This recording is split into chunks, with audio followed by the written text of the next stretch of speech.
હવે સમાચાર વિગતવાર। દક્ષિણ ગુજરાતમાં મેઘમહેર જોવા મળી રહી છે ત્યારે સુરતનો વીરકમ કોઝવેની સપાટી 6 મીટર સુધી પહોંચી ગઈ છે। કોઝવેની સપાટી 6 મીટર પહોંચી જતા વાહન વ્યવહાર માટે બંધ કરવામાં આવ્યો છે તો બીજી તરફ કોઝવે ખાતે નયનરમ્ય દ્રશ્યો જોવા મળી રહ્યા છે। રાજ્યમાં ચોમાસાની ઋતુ ચાલી રહી છે અને દક્ષિણ ગુજરાતમાં મેઘમહેર જોવા મળી રહી છે। સુરત શહેરમાં છેલ્લા 3 દિવસથી વરસાદી માહોલ જોવા મળી રહ્યો છે। ગતરોજ સુરત શહેરમાં ધોધમાર વરસાદ વરસ્યો હતો જેને લઈને શહેરના કેટલાય વિસ્તારોમાં પાણી ભરાઈ ગયા હતા। દરમિયાન આજે સવારથી જ શહેરમાં વરસાદી માહોલ છે અને કાળા ડિબાંગ વાદળો સાથે વરસાદ વરસી રહ્યો છે। બીજી તરફ સુરત શહેરના ઉપરવાસના જિલ્લા તાલુકા અને ગામોમાં સતત વરસેલા વરસાદને લઈને તાપી નદીમાં નવા નીર આવતા સુરતના વીરકમ કોઝવેની સપાટીમાં પણ વધારો થયો છે।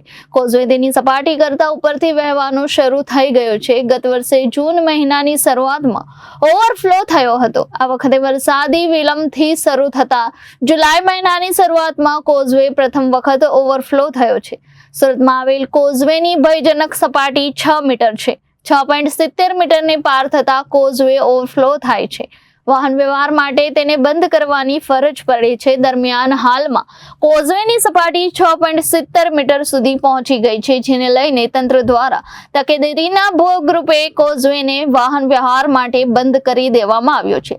ગઈકાલથી જ કોઝવે બંધ કરાયો છે। બીજી તરફ કોઝવે ખાતે નયનરમ્ય દ્રશ્યો પણ જોવા મળી રહ્યા છે। કોઝવેની 6.70 મીટર નોંધાતા તાપી નદીમાં નવા નીર આવ્યા છે અને સુરતીઓને કોઝવે થકી પીવાનું પાણી પૂરું પાડવામાં આવે છે।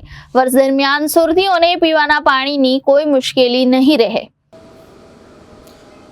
ગુજરાતભરમાં છેલ્લા 3-4 દિવસથી વરસાદી માહોલ અને સર્વત્ર જગ્યાએ વરસાદ છે તે વરસી રહ્યો છે। મન મૂકીને મેઘો તાંડવ મચાવી રહ્યો છે ત્યારે દક્ષિણ ગુજરાતમાં છેલ્લા 3-4 દિવસથી ભારે વરસાદને કારણે જે પ્રમાણેનો માહોલ અને જે રીતના નજારો જોઈ શકાય છે સ્પષ્ટ પ્રમાણે કે આ દક્ષિણ ગુજરાતમાં ઉપર સતત જે વરસાદ પડવાને કારણે આ રીતે વીરકમ કોઝવેનો નજારો રાંદેર અને કતારગામને જોડતો વીરકમ કોઝવેનો નજારો છે અને તેમાં નવા નીરની આવક છે તે સ્પષ્ટપણે જોઈ શકાય છે। અને આ રીતનો નજારો એક રમણીય જે નજારો હોય છે તે દેખાઈ રહ્યો છે અને જે રીતનું વાતાવરણ સર્વસ્ત્ર દક્ષિણ ગુજરાતમાં વરસાદી માહોલ છવાયો છે ત્યારે જે રીતે ધીમી ધારે જે વરસાદ છે તે દક્ષિણ ગુજરાત માટે અને ખાસ કરીને ખેડૂત પુત્રો માટે એક આ કાસુ સોનું વરસતું હોય તે રીતનો એક આ વરસાદ છે તે ખેડૂતો માટે આશીર્વાદ રૂપ સમાન ચોક્કસ સાબિત થઈ રહ્યો છે। અને નવા નીરની લઈને સુરતવાસીઓએ આ વીરકમ કોઝવેના જે વધામણા કર્યા છે અને આ પ્રમાણે